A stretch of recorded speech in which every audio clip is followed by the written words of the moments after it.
Can you kind of feel that little vibration and a little chuckle and as part of playing with anyone that plays with the Joker card, there's kind of like a little bit of a, well, I used to live like that, so it is what it is.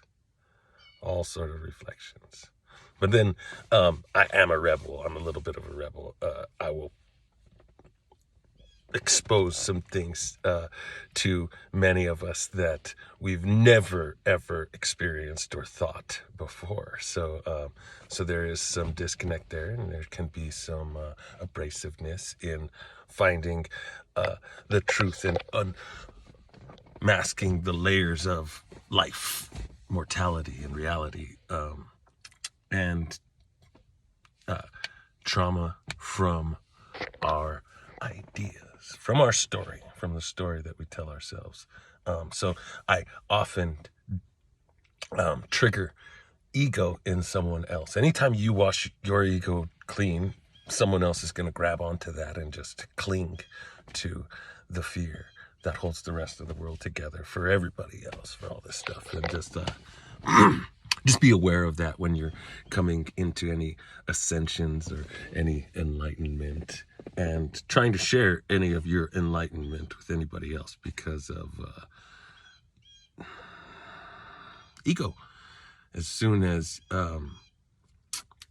we find our own bricks, our own walls, we kind of stay right there and then put up another mirror and start screaming at it and start yelling at it. And anyone that's on the other side of that wall that's trying to throw a rope over or demystify the thought that has solidified, then they become the reflection of the ego. So I actually got kicked out of a group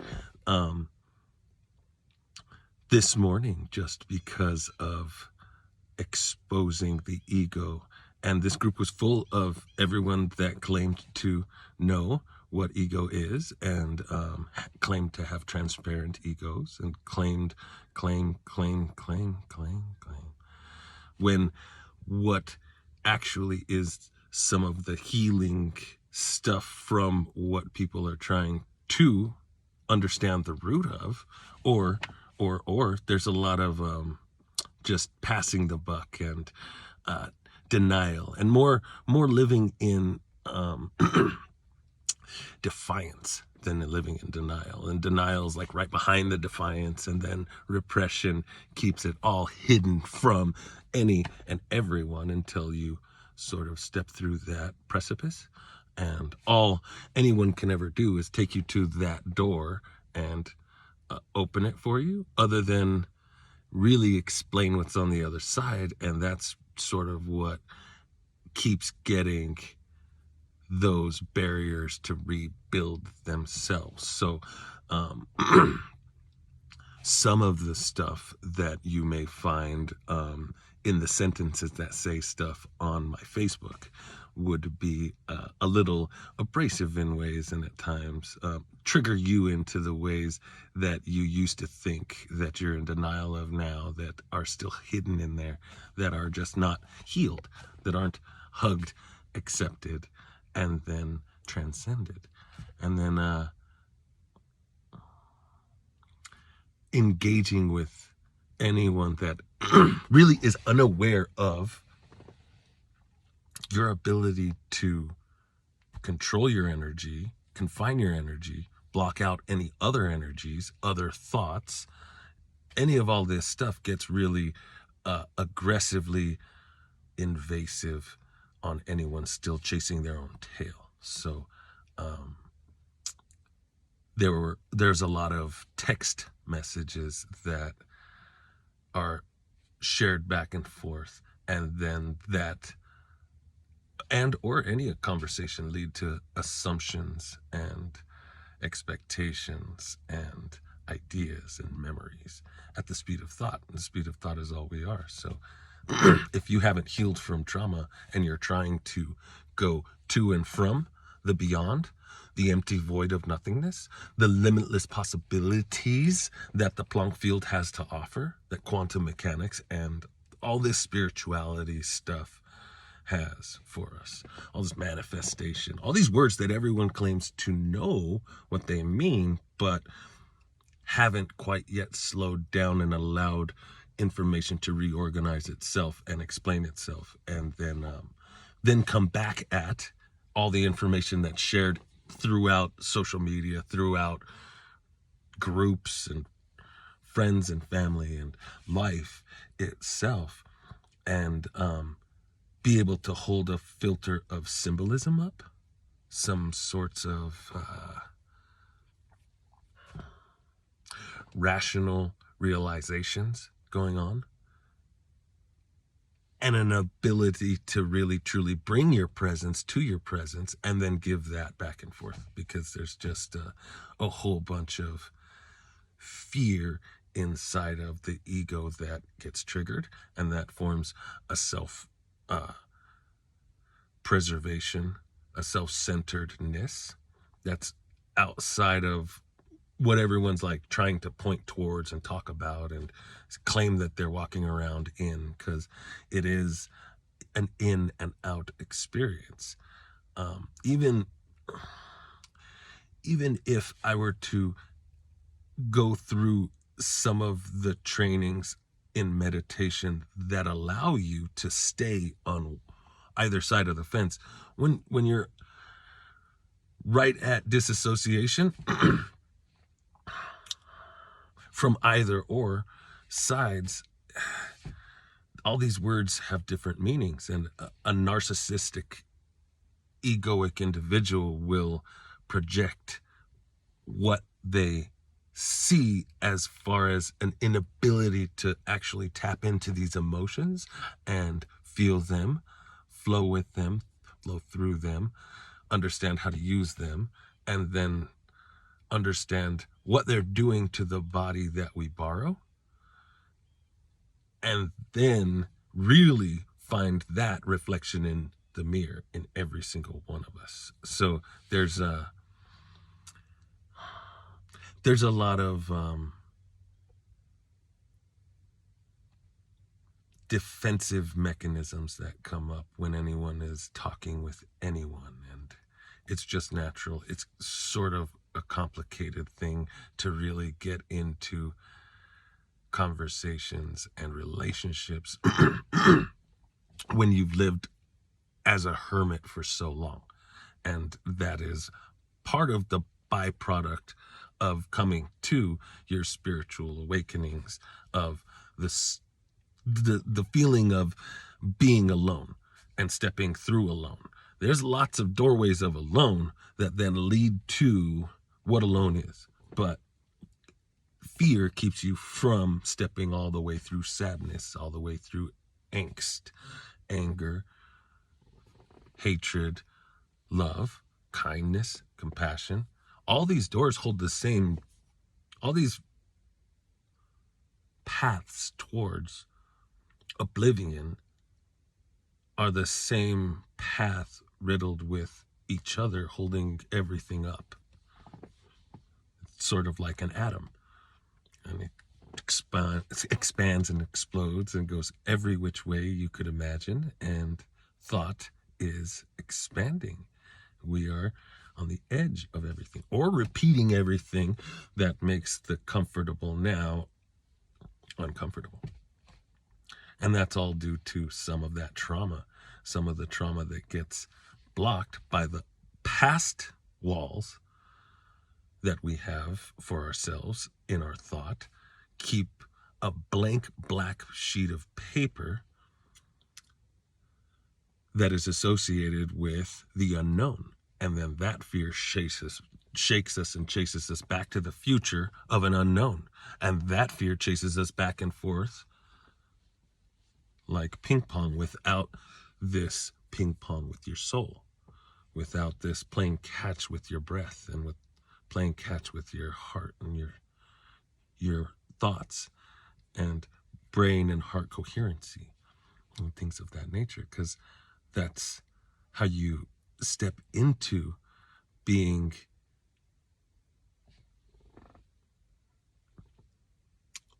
a fawn in an open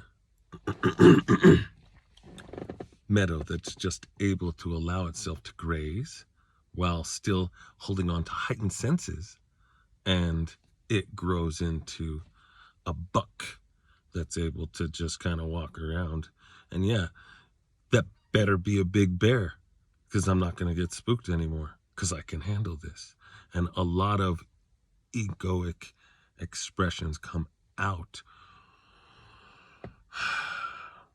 from those that just keep rambling and chasing our running thought. That's part of its program, is to reaffirm how you see yourself and just make yourself fit inside this box that was not your box, that's someone else's box, that you're crying and screaming to get out of.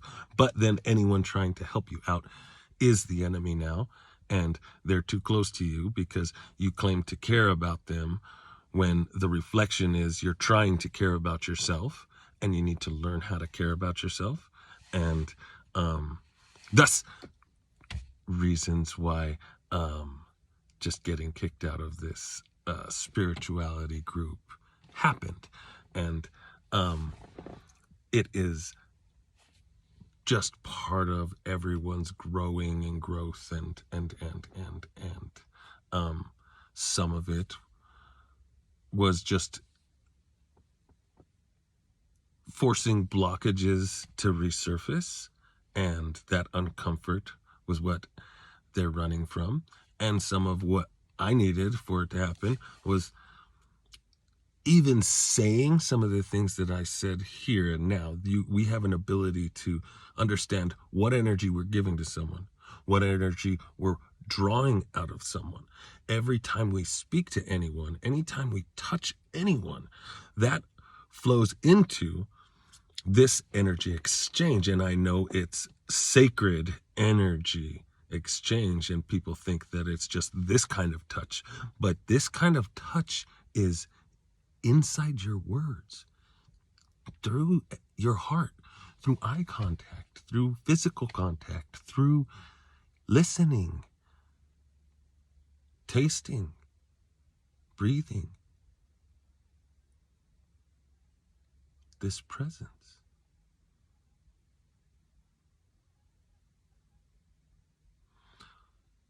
But then this presence feels like doing drugs. So you've got to heal. Yes, we're supposed to feel like this all the time, but it shouldn't be a battle to do so. It shouldn't be so hard. And just calm down. Slow your breath. Breathe through your nose. Keep your tongue on the top of your mouth, touching your teeth. It's much easier to feel the vibration of your teeth through your tongue.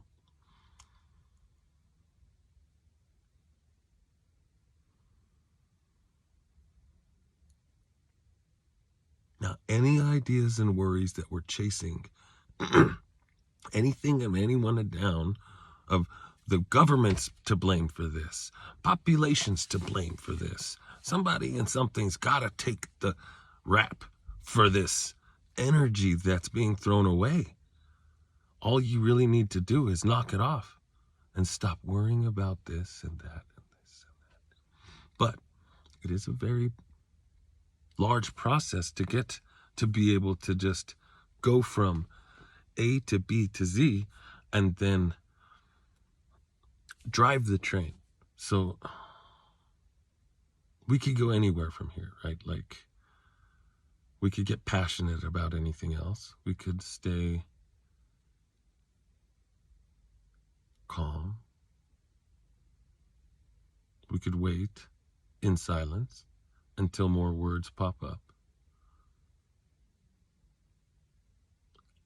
And that could take a long time if you get comfortable with this form of silence. And it is just like what we're doing now, because it is that you are in a mode of listening. By now, it's gone on enough that the rhythmic tones of the ups and downs we went through were enough to draw awareness, draw attention, and then take us through this little kind of idea of trying not to blame anything on anyone and find a way that has a positive in it, in there. And if you're spending all of your time focusing on providing value to in and out of comprehensive awareness, then that's going to be a lot of wasted energy. So in there, all these people have all it takes to bring all this information to the world and help everyone grow and help everyone learn and help everyone love. But limitations with technological abilities, personal ideas, self-limiting beliefs, basically, that keep forming the complications in even being able to understand me on the metaphysical plane. They're living in the metaphysical and not wanting to come back and live in the now and do what's needed to be done here and now to like grow an audience and a group that is interested in some of the same topics. So that's okay. And I am still learning this.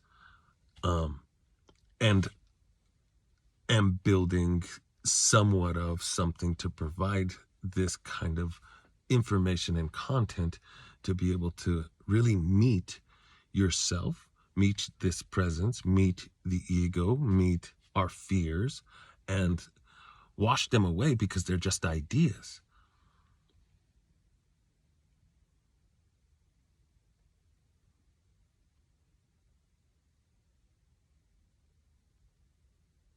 Even emotions are just ideas.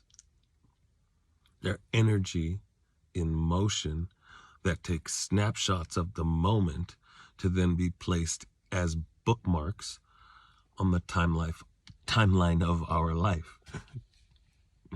And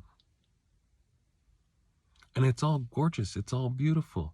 None of healing from this in this way is going to take away from who you are. And I know that's a huge fear in therapy and psychiatry, and part of all of some of these blockages are in psychology and psychiatry, that when you learn in this way, in this fashion, to step outside of yourself and allow the thoughts to flow,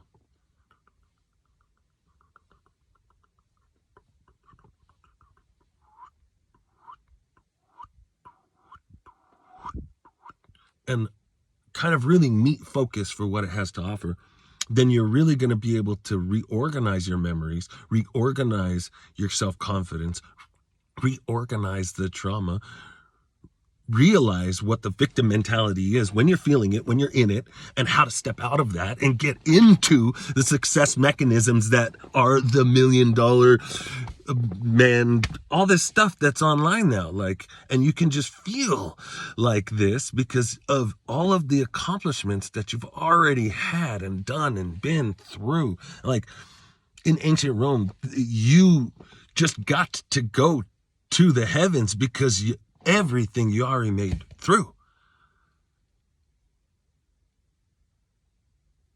Somewhere in there, their whole culture and society saw themselves as the sons of and embodied Thor and Aphrodite. And you are an angel, transcended from, shining through the diamond that you are, with the facets and the sides and the personalities and the ideas and the masks and the parts of the onion that you hold on to and show and express emotions as if they're on your shoulder and show everyone the truth all the time. It's time we started to let that shine and slow down and remember that no one was ever not on your side.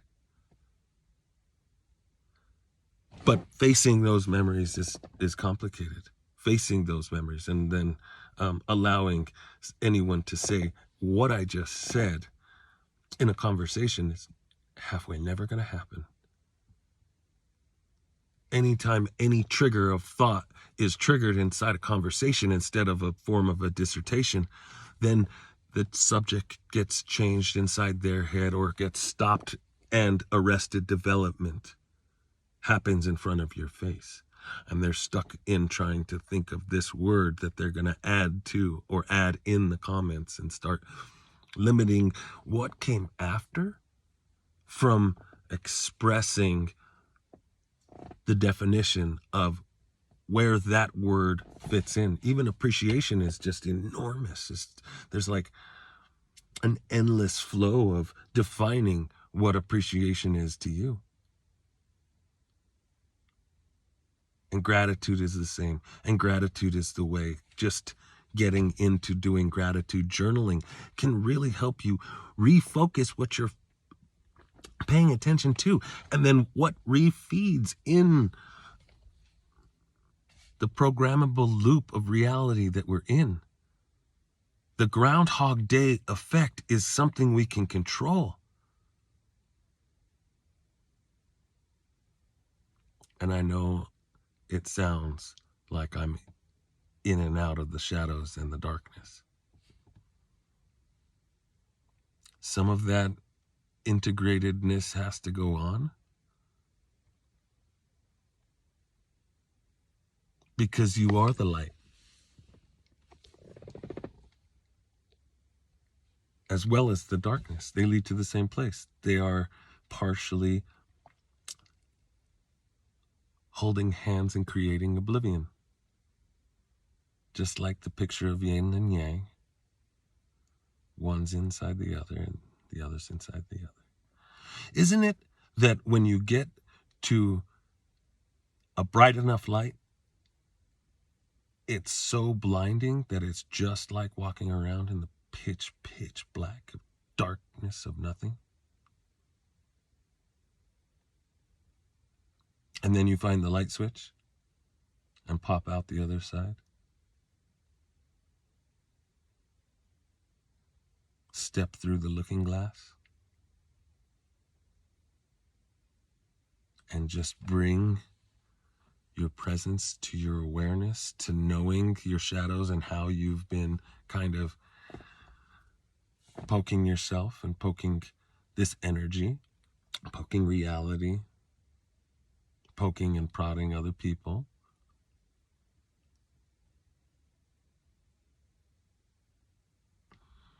All of this is all natural, so it is okay, and we all come back full circle once anyone allows the seeds that you plant to grow. They will grow, and sometimes that anyone is you that needs to allow that plant to grow, and that's okay too.